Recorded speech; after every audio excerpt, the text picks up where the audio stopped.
Yeah, welcome, and I will take you to Ethiopia and introduce you to some research that we conducted there in the past years. This was part of a larger research project, the Mixoko project, where we analyzed bidirectional linkages of environmental change and human migration. So today I will present some overall outcomes of our project synthesis rather than going into the analytical details of the individual studies. So no equations, no coefficients, so I'm very sorry for that. As so often, also this was a team effort, and most of the results that I'm going to present actually come from the research that Juliane Groth conducted in Ethiopia.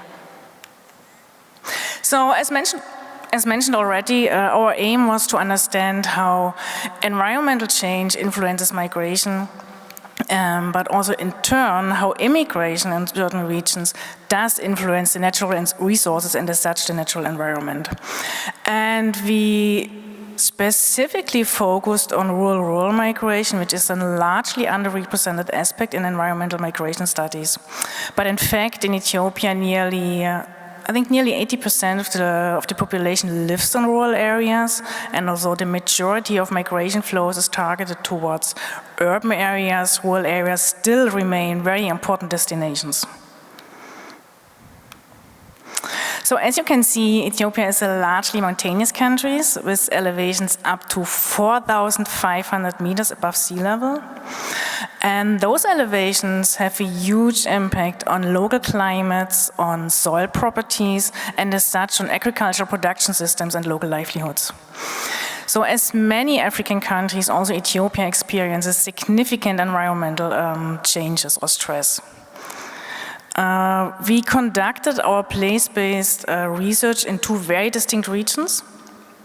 Outmigration processes we studied in the northern Highlands. So the northern Highlands are characterized by increasing rainfall variabilities, not just in terms of total amount of rainfall, but also and especially in terms of variability related to start and end of the rainy season, extreme events like droughts, but also torrential rainfalls. In addition to that, in this area we can find some of the world's most degraded soil. So it's a hotspot of soil degradation. This is also one of the reasons why I'm talking about environmental change, not just climate change. Environmental change, so in this context, combines or is a combination of climate change and land degradation. In migration processes, we studied in the southern part of the country, close to the Sudanese border, and this is a very different landscape. It's like a complete different place. Natural resources are abundant. Land is abundant. It's a hotspot of biodiversity. So this is one of the last remaining places where wild coffee grows. And climatological conditions are rather beneficial for agricultural production. So all these factors have made that in the past decades, thousands of people from very different parts of the country, including from the north, were actually coming to this region. And today this region hosts a diversity of ethnic groups. So we collected our data during 3 major research visits in the area.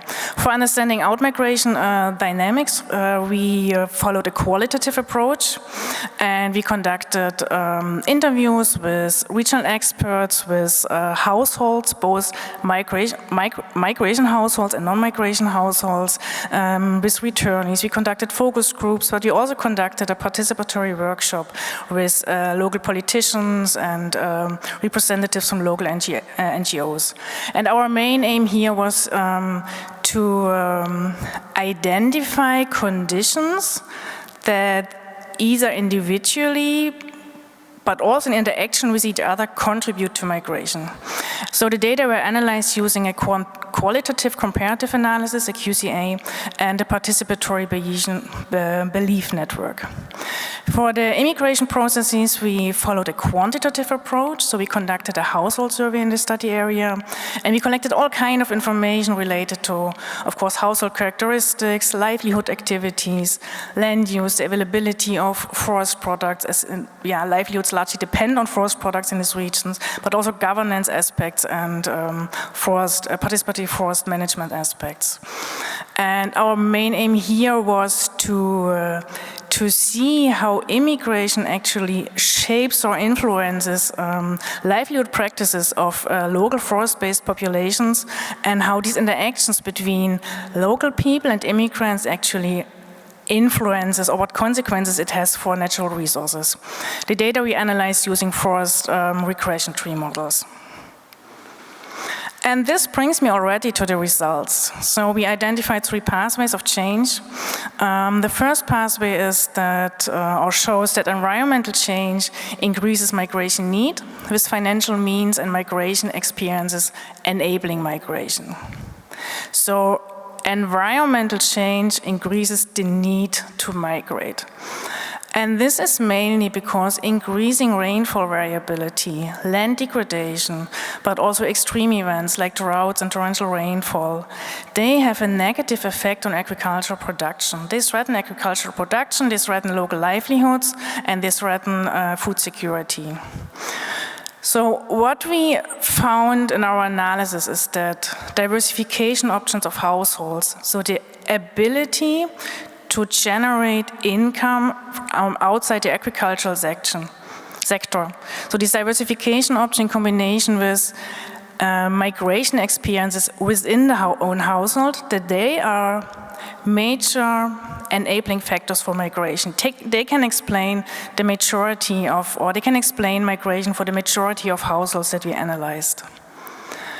And this is because they reduce the risk and the financial burden of migration, but they also significantly shape migration aspirations. And this finding is a large contradiction to the still widely prevailing narrative that the poorest of the poor leave. This is not what we have observed. Instead, we have shown that it requires at least a minimum of financial resources to be able to engage in migration.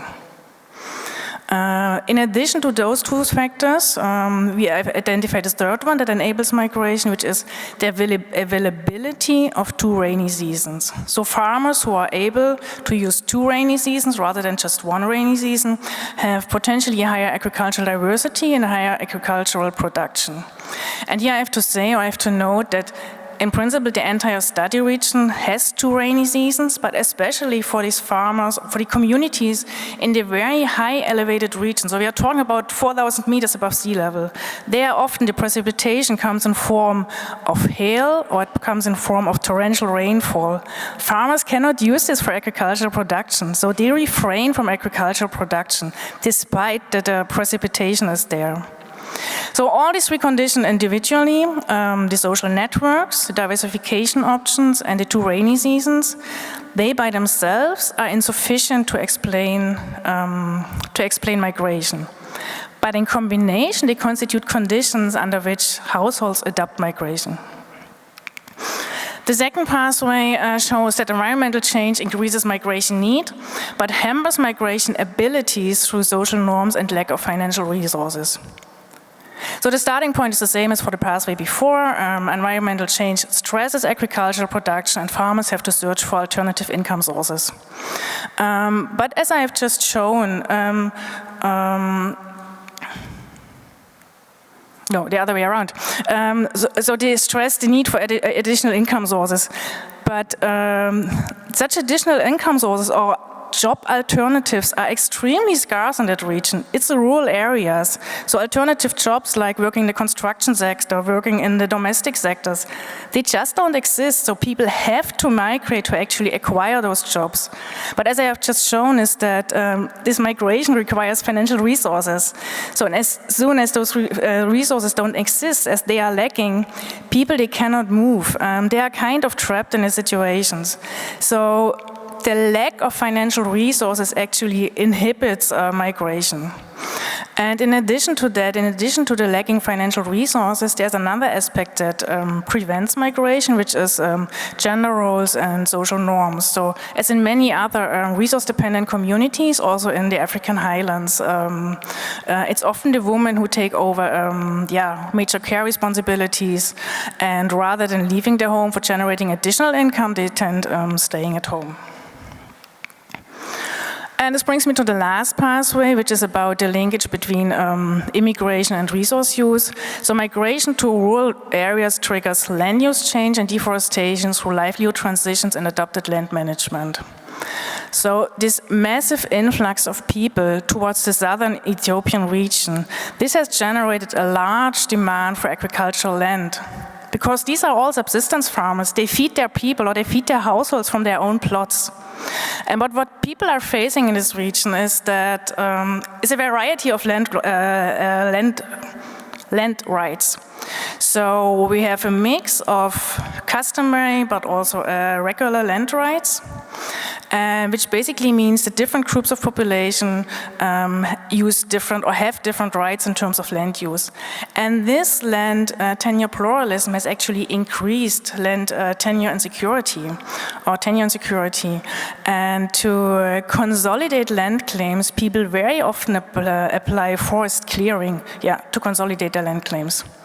So besides that, the local populations who largely depend on forest, traditionally largely dependent on forest products like timber, like honey, like coffee, they perceive the migrants from the Northern Highlands as quite a successful agriculturalists. So the immigrants from the north, they have transferred their agricultural practices to the south, and they have created some sort of a wealth level that people living, or that the local people living, or generating an income based on forest products have hardly received. So they perceive the agriculturalist as successful. And besides that, as another aspect, it's mainly, or agricultural expansion and intensification is fueled by national agricultural policies that largely promote the production of cash crops, coffee, for example, for national and international markets. So taken together, all these developments have caused a livelihood transition of the local population from mainly primary forest users towards agriculturalists. And this together has driven deforestation in that area.